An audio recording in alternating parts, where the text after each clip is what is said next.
according to the New York Times, Tesla's board has proposed a pay package that could make Elon Musk the world's first trillionaire. But the catch is enormous. Musk would have to boost Tesla's market value from $1.1 trillion today to $8.5 trillion over the next decade. All of the compensation, worth up to $900 billion, would come in Tesla's shares. Musk would need to stay with the company at least 10 years, oversee a 25-fold jump in profits, and roll out 1 million autonomous taxis and humanoid robots. But here's the context. Tesla already trades at a price to earnings ratio around 180 to 200. That's nearly 10 times the industry norm. If Tesla were valued like a normal car company on its existing profits, it might be worth $70 to $350 billion, far below its trillion-dollar market cap. Meanwhile, most CEOs of companies with similar or larger profits earn in the tens of millions of dollars, not billions of dollars.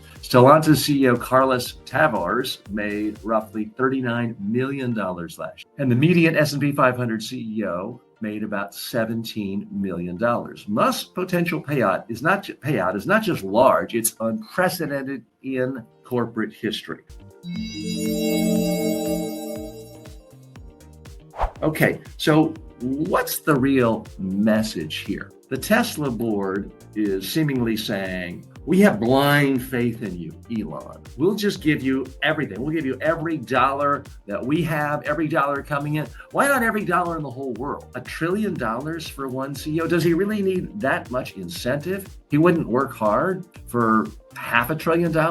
And let's keep in mind, he's splitting his time with this company about 10 other companies. Human beings have enough trouble even dealing with a number as big as $1 billion, but a number as big as $1 trillion is going to just blow people away. Let's dig a little deeper. I am not one of those on the left of center who thinks that all income inequality is bad. I'm not saying, isn't it awful that someone can, I don't have a problem with people becoming rich, especially if they create new products and services and build businesses that give hundreds of thousands, millions of people income and investors a lot of money for their retirement. I don't have a problem with it. But at some point, the hype machine just goes into overdrive and can't seem to stop. Again, it's one thing to have your publicly traded company valued at twice as much as your competitor, 3 times is more. But now we're talking about 10 times more than the average car company. You could say it's not a car company. Okay,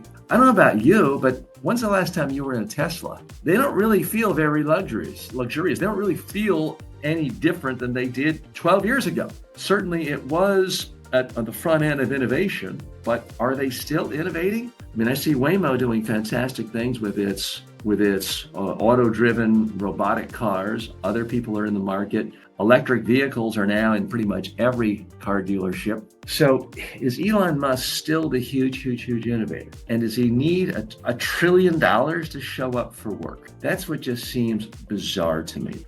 Again, I'm not one of these who says, oh, all income equality is bad and we should be exactly like Sweden and CEOs should only make 3 times as much as what a factory worker makes.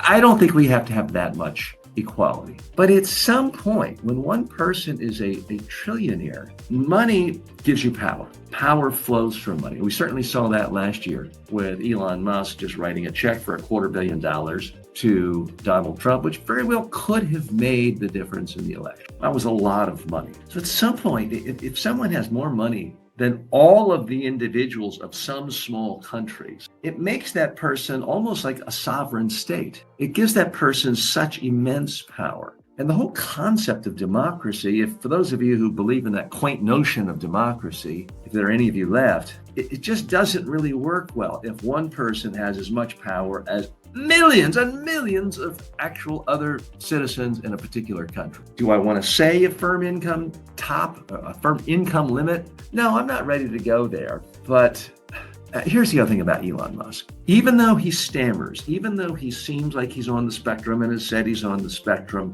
even though he seems socially poorly skilled. He's a master storyteller. He's great at pitching investors on the story of here's the future. Oh, don't look at our car company revenues today. Look at the fact that I'm going to create the world's most gigantic autonomous robot company in the world. I'm going to create the biggest car company in the world where it's autonomous. He is world-class at telling a story and telling the story of the future. That's why he makes this much money. Some of his stories pan out. I mean, he really did. Again, he get tired of saying this. He didn't invent Tesla. He didn't found Tesla. A lot of people think he did. He bought it, went through, it was already an existing company, but he turned it into something real.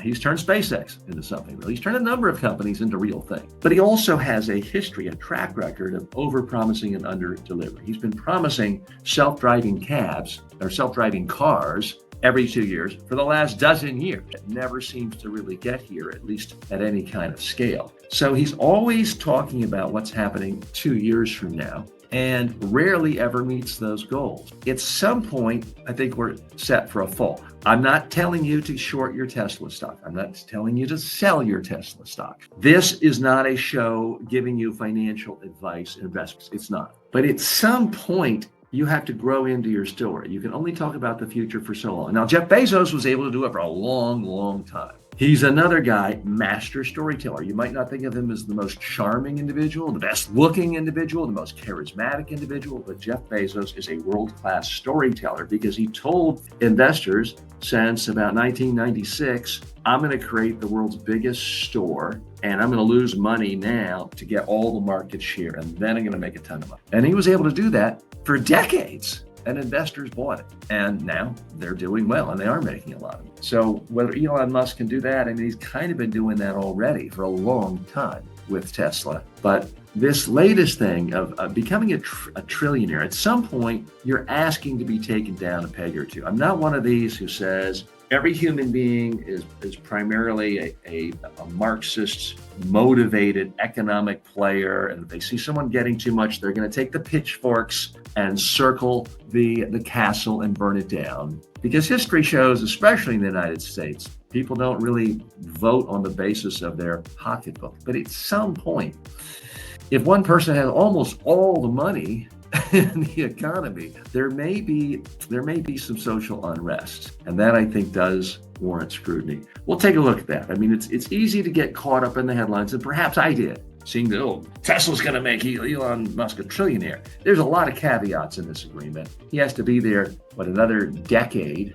A lot of things have to happen, and he's got to really get this company highly profitable. So it's not like some surefire thing. It's not like an athlete. It's just as long as you don't get really injured or quit the sport, you get all the money. He's going to have to do a lot of work for this, but still, I think there's some troubling times when it comes to income inequality. Maybe some on the left make too much of a big deal of it, but it is interesting to me that so many people on the right, the MAGA supporters, say, make America great again. They're typically pointing back to 50s, 60s, 70s, a time when typically a man, that's who they care about, could be the sole breadwinner, a blue-collar job, have a 4-bedroom house, 2 cars, a stay-at-home spouse, 2 kids, and pay for everything. Well, part of why that existed is the CEOs of companies only made 30 times as much as the factory worker. Now it's like 300 times as much. But with Musk, we're talking about 3,000, 3 million times. But when you're talking about paying someone $1 trillion, again, the human brain is not even equipped to handle a number that big. And that's where I think it may, in fact, lead to some social unrest. So arch capitalists, just in your own self-interest, and I'm a capitalist, just in our own self-interest, I think we got to figure out some way of, sharing the pieces of pie a little more diffusely throughout the economy.